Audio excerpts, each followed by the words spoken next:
e não deixei passar sequer uma oportunidade. Todas as oportunidades que foram dadas não foram perdidas, podem não ter sido concluídas, mas se pautadas no exemplo de Cristo Jesus, que nos deixou o nosso mapa de funcionamento perfeito, chamado Evangelho, graçariam melhor.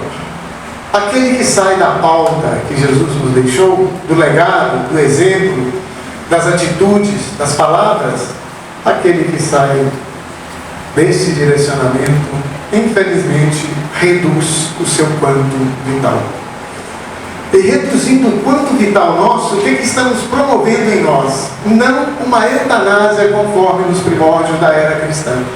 Estamos realizando em nós um autocídio ou um suicídio, consciente ou inconsciente.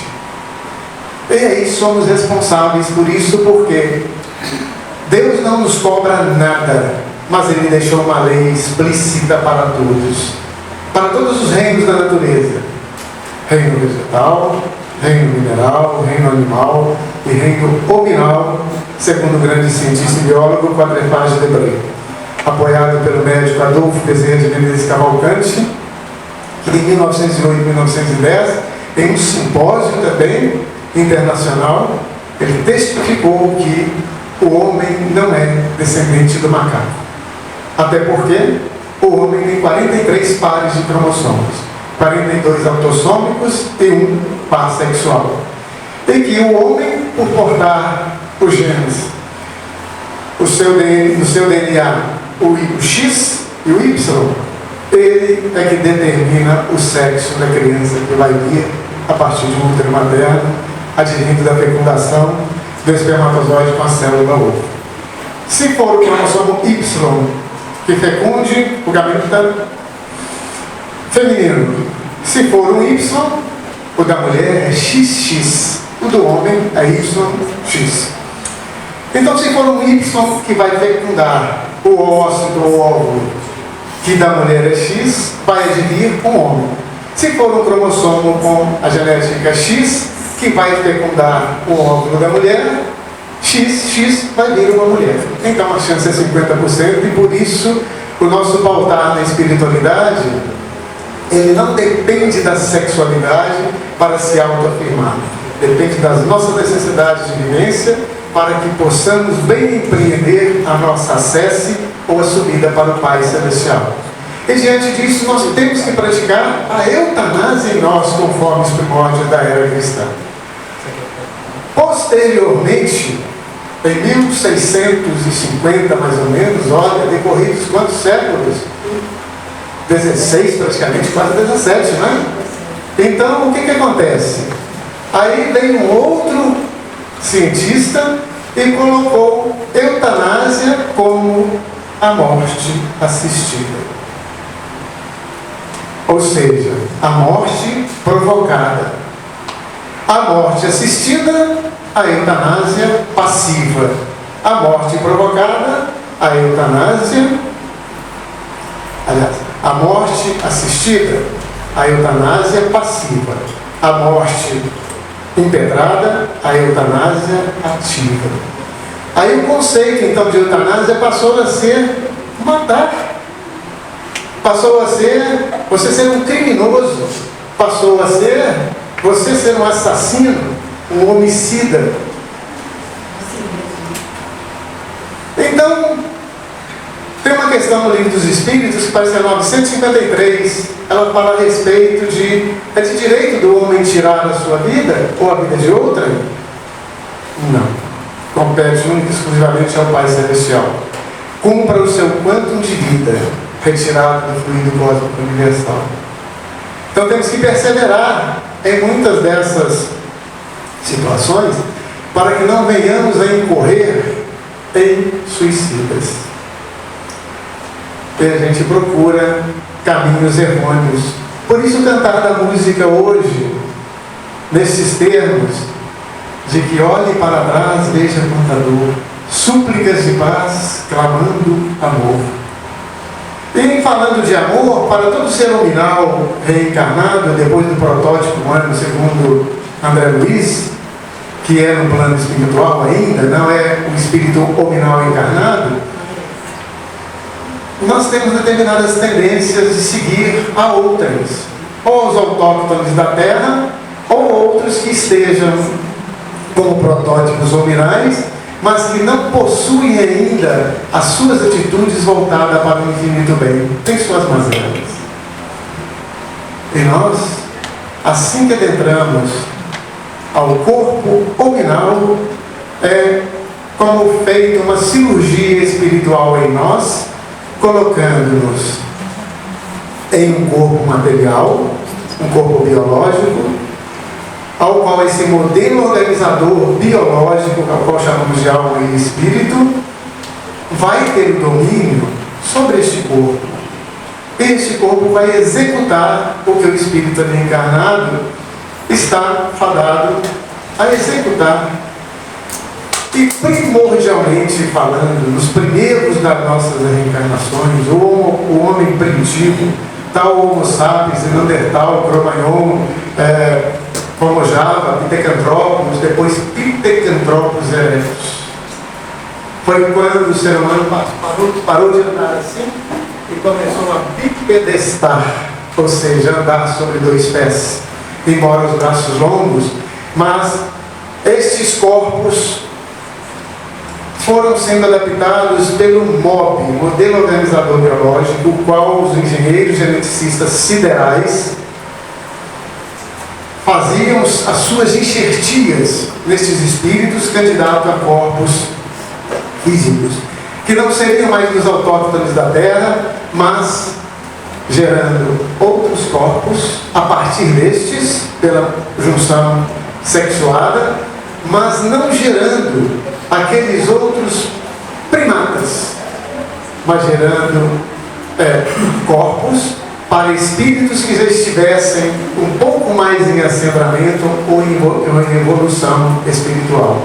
E foi dado ou feito um trato para com todos esses espíritos, e nós também reencarnantes, pertencentes a espíritos nesse corpo nesta época.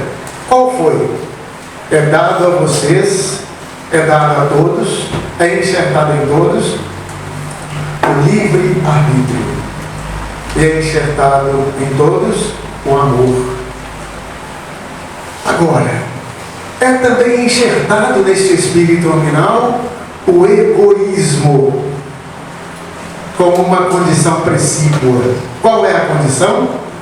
A condição de que, pela defesa da sua própria vida, pela defesa da vida dos circunstantes com você na pauta da encarnação, pelo convívio social, por outros tantos convívios, você pudesse preservar a sua própria espécie. Porque o nosso mundo Terra, nos seus primórdios, era muito inóspito, era muito bravio, era muito perigoso. Hoje ainda é perigoso, mas não é tanto quanto, suponhamos, há 10 mil anos atrás. E olha que é uma música de Raul Seixas que fala assim, né? Eu nasci há 10 mil anos atrás. É uma letra também excelente do espírito a analisar. Posteriormente, então, nas experiências de vida, eu tinha obrigatoriamente, por esse trato, de diminuir o meu egoísmo, ou a minha egoidade, ou o querer que não interessa por outro, não me importa o outro. Eu deveria decrescer o meu egoísmo e aumentar a minha côdea de amor. Que amor é como se fosse uma chama acesa bruxuleante dentro de nós, a qual nós devemos agigantar com o contato com o nosso semelhante. Por isso nunca estamos sós, a começar temos um anjo guardião a nos tutelar, e que é trocado frequentemente de acordo com a nossa progressão rumo ao infinito bem. E no entanto nós não fazemos assim. Nós preferimos manter o nosso egoísmo. E a lei de causa e efeito diz, como um adágio popular, o mundo faz ao feito chumbo trocado. Simples de entender. E nós não queremos assim. E com essa manifestação egoística nossa, nós geramos muitas situações delicadas. O processo de eutanásia, ele, entre aspas, na odiernidade ou na atualidade, que é um sinônimo da palavra odierna, o que acontece? Cada um de nós procuramos fazer valer a nossa vontade. Isso em muitos ainda. Em muitos. E há aqueles que criam determinados argumentos, determinados artífices ou artifícios para ludibriar, para enganar a mente pensante, para que ela não associe o seu raciocínio com o seu emotivo. E aí diz, não, vamos promover a morte de fulano de tal, porque ele está sofrendo muito. Quem pode dizer isso? O outro? Ou quem está passando por aquilo? Em hospitais a gente vê nos corredores as falas de alguns parentes que estão ali acompanhando seu papai, sua mamãe, o seu filho, o seu irmão, mas preferencialmente quando são os genitores. A gente chega a ouvir assim, ô doutor, vem cá, tem jeito de dar um chá da meia-noite pro meu pai? Que coisa absurda. A gente escuta. E fica consternado com a situação e com dó de quem está falando isso. Às vezes não dá nem para se esclarecer a esse que está assim solicitando ou a esta, porque a psicosfera mental que irradiam somente em vibração superior, em emissão de dados de amor e de carinho para envolvê-lo e envolver o papai ou a mamãe que está lá no leito de agonia. Somente assim que a gente consegue isolar do ambiente uma mente tão funesta e pedir aos amigos espirituais que possam esclarecer-se durante o seu sono físico também, para que ele desdobre e perceba as coisas. Porque a médium numa sala de hospital, numa antecâmara do CTI, do SESC, dos serviços de cuidados intermediários, da UTI, Unidade de Tratamento Intensivos, alguns de nós vemos espíritos que estão em leito de agonia, em desdobramento pelas áreas, pelos corredores, pelas salas de espera do hospital. E para aqueles que não são evangelizados, em vendo o seu filho, a sua nora, o seu neto, solicitando a um profissional da saúde a morte dele, se não tiver evangelho no coração, se não tiver compreensão, esse espírito moribundo em desdobramento, vai ser uma pedra no sapato, bem apertada, que estejam usando estes seus filhos, seus netos, suas noras. Porque tomam-se de raiva, embora a raiva não é nominal, raiva é animal. Então vamos trocar, embora tomem-se de ira, de raiva, porque tem uns que até expressam a dentição ferocinha. E para o médico, para o enfermeiro, para o anestesiologista, para um circulante, para uma copeira, para a área da limpeza, é difícil de trabalhar com o paciente no leito, dificílimo, porque numa situação dessas, piora-se o quadro do paciente e o paciente não faz a passagem para o plano espiritual no tempo adequado.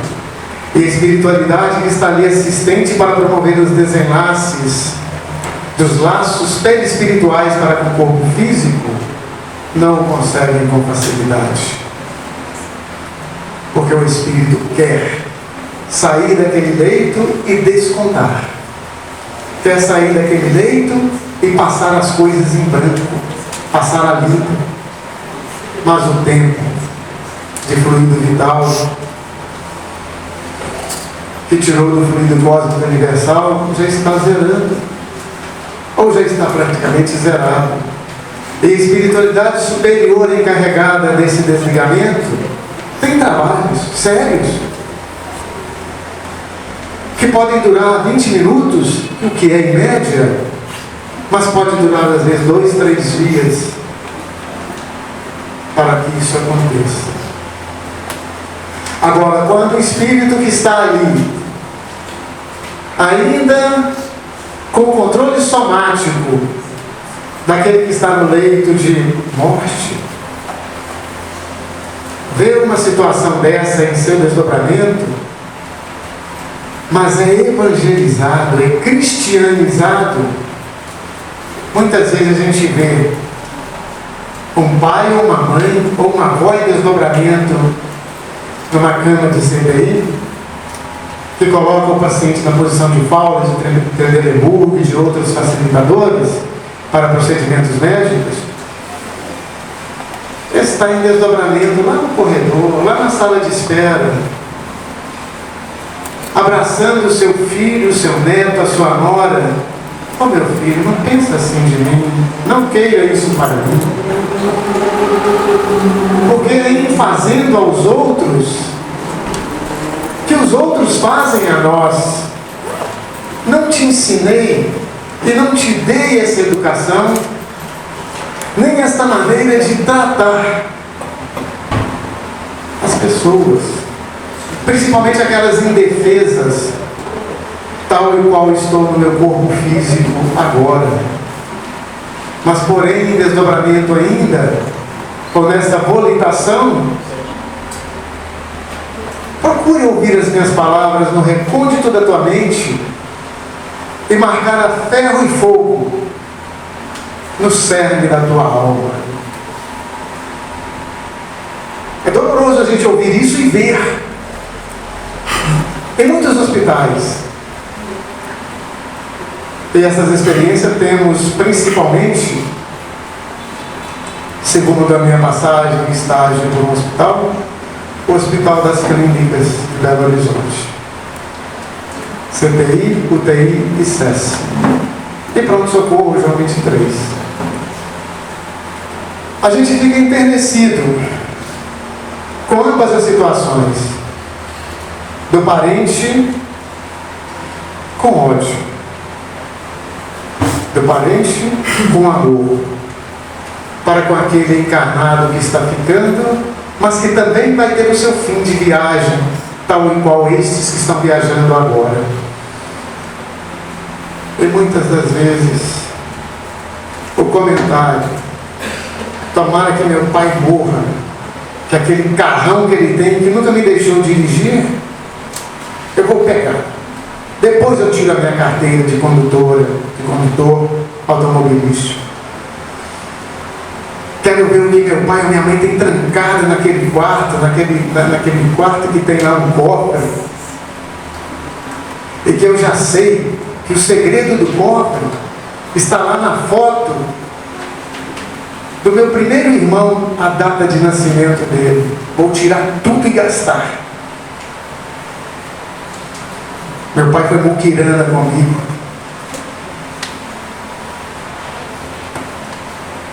É lastimável. É lastimável. Então a gente procura abraçar com pensamento as pessoas que ainda pensam assim na materialidade da coisa. A pensar que vai tirar proveito do falecimento de alguém ou de pedir para um profissional da área de saúde abreviar a vida do seu semelhante. Pior é quando é da sua mãe. Aí questionamos: um filho ou uma filha querer que um médico pratique a eutanásia ativa na sua mãe? Dá vontade de perguntar assim: por que você não dá graças a Deus de ter estado no ventre da sua mãe 9 meses e ela jamais pensou em te abortar? Você queria ser um filho abortado? Então não faça isso com sua mamãe. É seríssimo o que a gente vê ao andejar, principalmente pelos hospitais. Mas há aqueles também que promovem a morte do seu parente, seja genitores, seja irmãos, sejam quem for, que estejam ainda no ambiente doméstico e que não tiveram a oportunidade de ir para o hospital. Já observamos em muitos atendimentos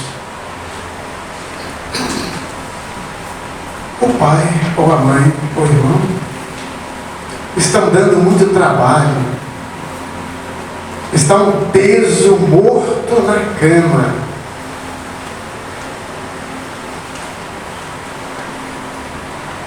Há exemplos de 5 irmãos que, com a mamãe doente na cama, paciente terminal também,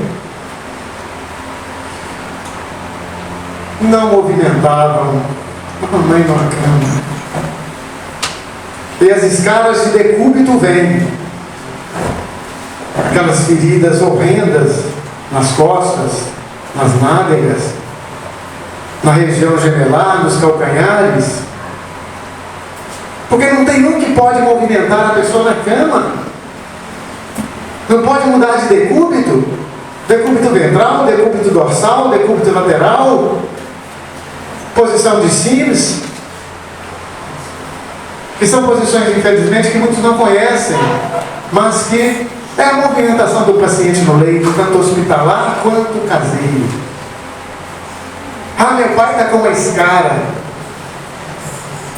Dá vontade de falar assim: descarado é vocês, são vocês, que não podem movimentar um corpo que está sem um movimento voluntário, inerte em uma cama.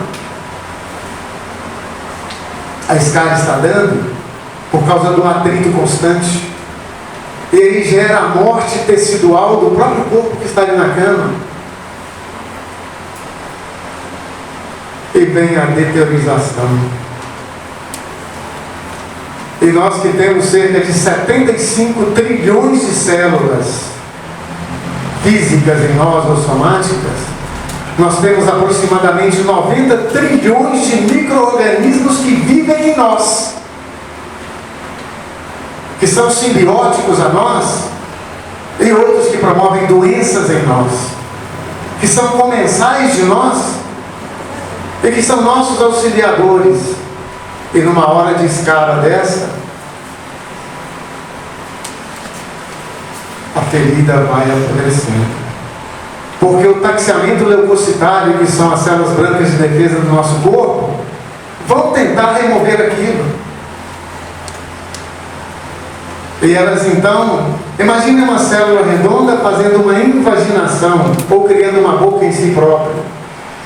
As células brancas de defesa vai lá, faz essa invaginação em forma de ser assim, apreende o micro-organismo e fabrica a água oxigenada, ou peróxido de hidrogênio, ou protóxido de hidrogênio, que é a mesma coisa. E nessa fagocitação, um oxigênio é liberado, uma molécula. E tudo que essa molécula que vai ser liberada e vai sobrar só água, ela desintegra. Aí resta resíduos daquilo que as nossas células de defesa estão tentando tirar de nós.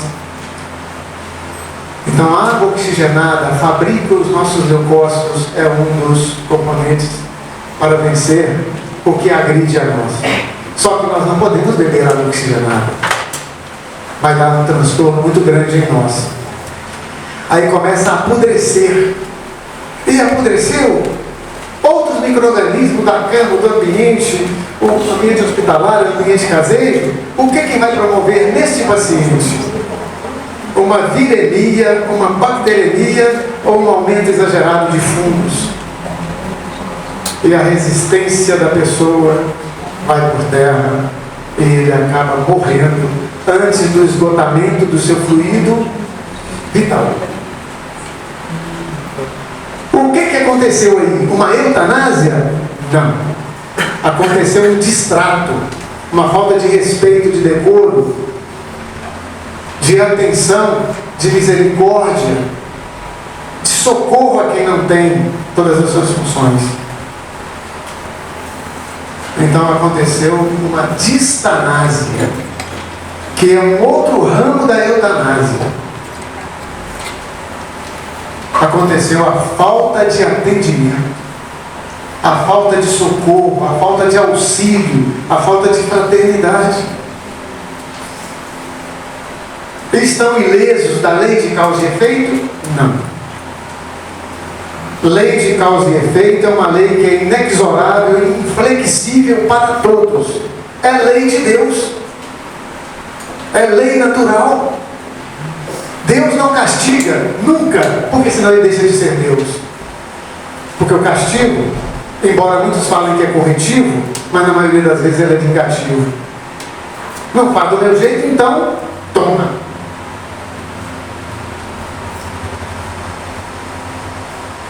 E a gente tem essa distanância. Aí por que acontece assim? Porque já dos órgãos públicos, infelizmente, embora lutem contra a morte do corpo humano, ou contra a morte do ser humano, ainda acontece uma outra coisa, o desvio de recursos para a área de saúde. O enchimento dos bolsos de alguns em detrimento do sofrimento de muitos. Aí não é distanásia, aí é um outro aspecto da eutanásia, que se chama mistanásia. E poucos médicos conhecem desses assuntos, porque já temos palestras pertinentes a isto, para médicos, enfermeiros e tudo mais, da área de saúde, e muitos desconheciam. Tanto é que virou agora grade curricular de todo aquele que entra numa universidade de medicina, para que entendam desses processos. Por que não vão lá segundo Sócrates e Hipócrates no seu juramento médico? E que foi trago hoje para a ética médica, que fala assim: é vedado ao médico ou a qualquer profissional da área de saúde promover a morte do seu paciente. E, no entanto, muitos tratam aqueles como clientes. E aí praticam a distanásia. Como? Isso aconteceu com um sobrinho meu. A minha irmã também é da área de saúde. E o filho do meu filho, que poderia ter sido o meu avô, o meu tio, a minha tetravó, teve a necessidade de ir para o hospital e foi para um hospital particular.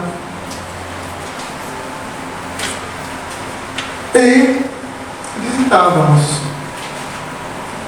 envidávamos preces, mas que seja feita a vontade do Pai Celestial em primeira instância. E o que aconteceu? A criança ficou no hospital particular pagando o quarto de UTI, os medicamentos, os médicos, os enfermeiros e a diária, que na época era altíssima, desse hospital. Numa das visitas em que fui eu com minha irmã, que é que um bebezinho estava sem a monitoração? Que é aquela aparelhagem toda onde se olha esse pulso, onde se olha a pressão arterial, onde se olha entrada e saída de eletrólitos, onde se olha padrão respiratório e principalmente frequência de onda cerebral. Bastou chamarmos representante da direção do hospital, porque o diretor do hospital não veio, aqui em Belo Horizonte, descendo para Nova Lima. E o que aconteceu? Primeiro questionamento a esse representante do diretor: por que é que em um paciente de CTI tão grave não há a monitorização eletroencefalográfica?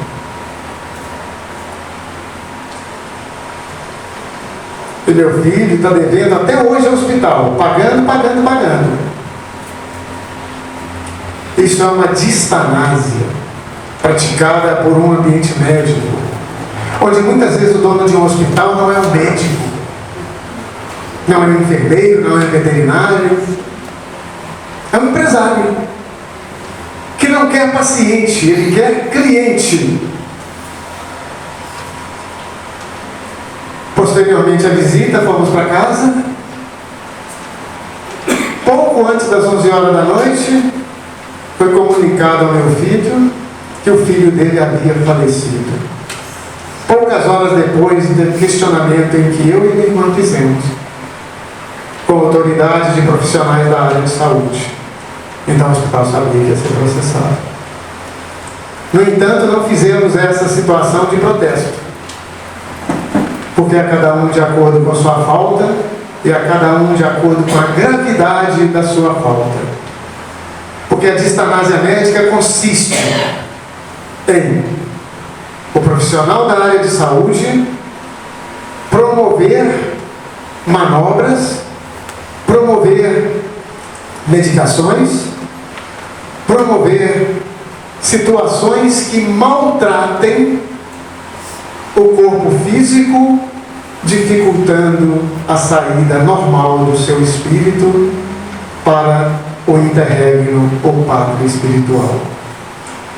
Então a distanásia médica é muito praticada por muitos, por médicos que sabem dessa situação e por médicos que não entendem desta situação.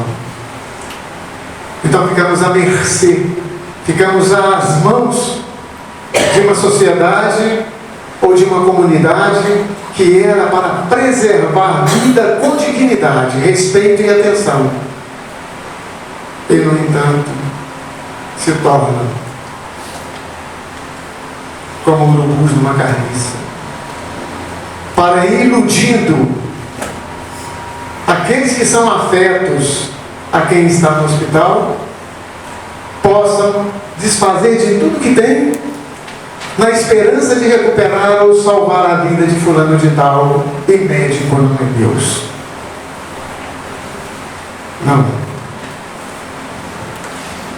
Vamos então para uma outra parte, da qual falamos a respeito. Deixa eu ver se temos aqui um item interessante para dizer-vos.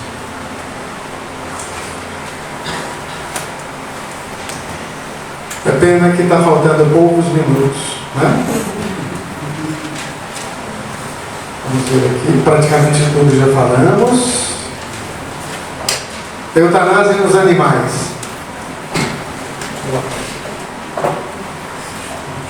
Muitos perguntam: os animais têm alma? Tem. Princípios inteligentes em evolução, estagiando nos reinos mineral para a agregação da matéria molecular. Movimento cinético de matéria e agregação.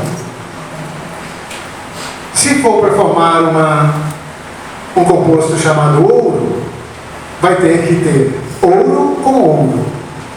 Aí um átomo de ouro com outro átomo de ouro forma uma molécula de ouro pura, ou uma substância pura. Agora, por outro lado, que conhecemos muito nas nossas casas, o sal de cozinha. Aí já é uma molécula composta, porque é nátrio. Se fosse nátrio com nátrio, daria uma substância sódio. E a outra que é Cl, cloreto ou cloro. Cloro com nátrio forma o sal de cozinha. Então forma uma molécula composta. E a partir daí formam-se todos os corpos e ficam unidos. A partir dessa união, aí é passado para o reino vegetal. O reino vegetal vai aprender aos primeiros movimentos, embora fixos. Vai aprender a criar em si vasos lenhosos e ribeirinhos, que transportam seiva bruta e seiva elaborada.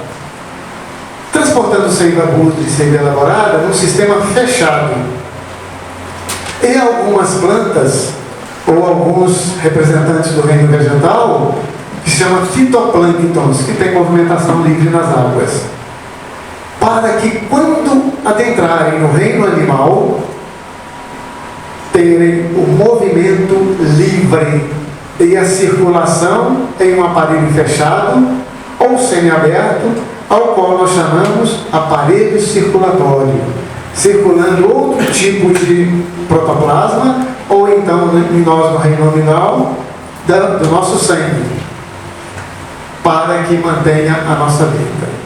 E depois, a sensibilidade que foi herdada da própria planta, quando lembramos muitas vezes assim, ao passar no mato, que as nossas mães e avós falavam: Maria, fecha a porta que põe vem. A plantinha, fechava. Então, treinando a nossa notocorda neural para criar o sistema nervoso central e o sistema nervoso periférico para que viéssemos a responder em tudo.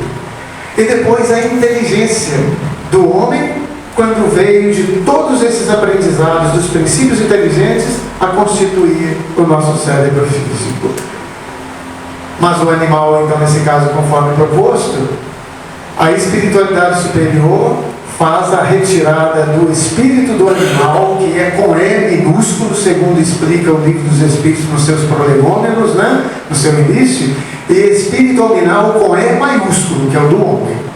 Então, a espiritualidade superior, ela retira o espírito do animal, na agonia que estiver, que o veterinário praticou a eutanásia, né? Sem sofrimento, sem nada, e já promove o seu reencarne em outro animal da espécie, ou em outro animal de espécie inteligente, ou mais inteligente, onde o cérebro está um pouco mais desenvolvido. E aí vai promovendo a sua acesso até conquistar o protótipo do homem. Diante de uma eutanásia, nós temos 3 seringas, que são ligadas em uma veia, ou em uma artéria, pelo funcionamento. Se tem médicos, enfermeiros aqui, ou veterinários, ou qualquer pessoa da área de saúde, sabe do que estou falando. Estilo quando nós vamos ao laboratório retirar sangue para exames. Então funciona-se uma veia. Só que esta veia funcionária, ela tem um veículo que chama butterfly, que é uma borboletinha, uma hastezinha flexível, né? Um tipo de um canudo, ou uma mangueirinha fininha. E na ponta de fora dela tem um three-way. O que é um three-way? 3 vias, né? Então coloca-se uma seringa, depois outra, 3 seringas. E é colocado em uma haste, mais ou menos assim. Faz isso aqui e isso aqui. Aí 3 entradas. Numa das seringas, na primeira delas, é colocado um medicamento que é 20 vezes mais potente do que uma anestesia que a gente faz em um paciente que vai se submeter, por exemplo, uma laparotomia, abertura de barriga, ou uma toracotomia, abertura do tórax, ou uma craniotomia, abertura do crânio, e outras áreas, né? Então injeta-se um anestésico, geralmente, não vamos citar nome não, só fica feio demais, né? Então coloca-se um anestésico potente, 20 vezes mais do que para uma anestesia de uma cirurgia grande, ampla. E no segundo frasco um outro medicamento em que ele vai paralisar, deixando bem flácidos toda a resposta que o sistema nervoso central dá e que o sistema nervoso periférico dá, para ficar tudo relaxado e os seus músculos não responderem aos movimentos fisiológicos, principalmente comandados pelo hipotálamo, que é um tipo de uma bengalinha que divide o nosso cérebro em duas partes, hemisfério direito e hemisfério esquerdo. E o que acontece? Na terceira seringa, aí coloca-se um medicamento em que ele vai paralisar totalmente a musculatura lisa do coração em fazer isso, imediatamente. Mas antes que chegue a essa situação da terceira seringa, decorre-se 1 minuto apenas. Você dá na primeira seringa 5 ml de um anestésico potentíssimo. Nos dois de baixo, 50 ml de solução. Dentre elas, a última, o cloreto de potássio. Então, ninguém consegue dar uma injeção intracardíaca se não tiver educado ou instruído para isso, ou tiver a prática disso. É dificílimo de fazer, mas tem médicos que fazem. Aí o que acontece? Primeira injeção, apaga-se. Previamente a isso ainda tem psicotrópicos, Noan, Siquil, esses medicamentos que a gente toma para as doiduras da vida, entre aspas, aí, que muitos ficam se drogando com isso, dependentes químicos, né? Podem parar, tá? Muita necessidade não é disso, não, de organizar o nosso pensamento para o bem e não nos julgarmos incapazes. Então dá-se essa prévia que já relaxa. Até o antistamínico relaxa muito. Quando você toma um antistamínico, você fica com sono, não é? Então dá aquela letargia. Mas a primeira dose dessa seringa geralmente já mata um indivíduo. Aí depois dá a segunda e a terceira, 1 minuto. Se essas medicações foram feitas fora da veia, ou da luz de uma veia ou de uma artéria, a dor é grandiosíssima e você promove horrores ao seu paciente que está candidato àquilo que é errado. Então, gente, olha, seja em tudo, valer a vida. Vamos ver o que falam a espiritualidade superior a respeito das situações de morte, né? Olha aqui, ó. A eutanásia, portanto, interrompe o processo de depuração em que se encontra o espírito encarnado, através da enfermidade, impondo-lhe sérias dificuldades, inclusive no retorno ao plano espiritual.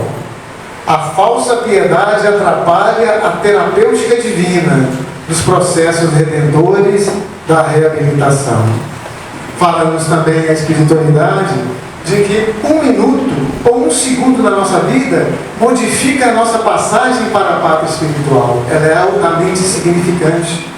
Que ali a gente pode ter refeito o filme da nossa vida rapidíssimo e arrependido. E a partir daí nós temos o direito a programar a nossa reencarnação futura para darmos completude ao que viemos fazer na vida em que muitas vezes esbanjamos, né? É um tema de se falar muitas horas. Infelizmente, a gente trouxe o básico para todos e seja, preservem a vida de vocês. Não se droguem. Até a droga mental, um sentimento errado, nos mata. Porque, por exemplo, eu estou com ódio, eu estou com rancor, eu estou entre aspas com raiva, que é de animal e não de ser nominal. Eu segrego substâncias seríssimas na minha corrente sanguínea que diminuem o meu quantum de vida. E muitos que tomam também energéticos, achando que está tendo mais energia, está esgotando a sua cota de fluido vital, porque está sendo de uma reserva. Então ele vai ter aquele esgotamento todo que vai diminuir. Se fosse viver aí, suponhamos, 80 anos, 90 anos, vai viver 60. Então, se pelas drogas que eu utilizo, por exemplo, o fumo, o álcool, a cocaína, o LSD e um punhado de porcariada, eu já estou sendo um suicida. E a começar quando gostamos muito de falar o seguinte, para finalizar, Todos nós nascemos 9 meses e vemos a luz do mundo. A partir desse momento nós deixamos de ter algo da nossa mãe, a alimentação, a oxigenação via cordão umbilical, e perdemos o radical OH, e perdemos álcool e água. Nascemos com um decréscimo de 5% a no máximo 10% de álcool. Aí por isso choramos. O que significa isso? É uma síndrome da falta do teor alcoólico. E que depois dos 6 meses de vida, o nenenzinho começa a comer papinha e outras coisas que a mamãe e o papai dá, e o médico autoriza, o pediatra. Aí nas frutas, nas outras coisas, vem o álcool. Completa-se isso. A partir disso aí, o neném na maioria das vezes acalma. Agora imaginemos aqueles filhos de pais drogaditos que utilizaram durante a gravidez ou antes da gravidez, que tem a repercussão na teratogenia, ou seja, na formação das monstruosidades e defeitos da pessoa. Desse modo, quando acontece, se repomos o nosso, só para ter uma noção, se repomos o teor alcoólico do nosso organismo a partir disso, estabilizou-se. O nosso metabolismo tem 2 resultantes nesse aspecto. Uma delas é jogar álcool para fora. Aí a gente pergunta, por que muitos viram canecos vivos e achando que está na benção celestial, na boa vida? Então vamos pensar e refletir em tudo isso e não promovermos o autocídio, porque nós estamos praticando em nós uma distanásia também. Muita luz, muita paz para todos, que estejam bem compreendidos aqueles da esfera espiritual que aqui estão, aqueles desencarnados que necessitam de esclarecimento, a minha pessoa também que precisa de colocar em prática esse esclarecimento para todos, e a todos vocês que estão aqui como multiplicadores desse conhecimento e desta responsabilidade. Lembrando, o mundo faz ao feito chumbo trocado. Agradecemos.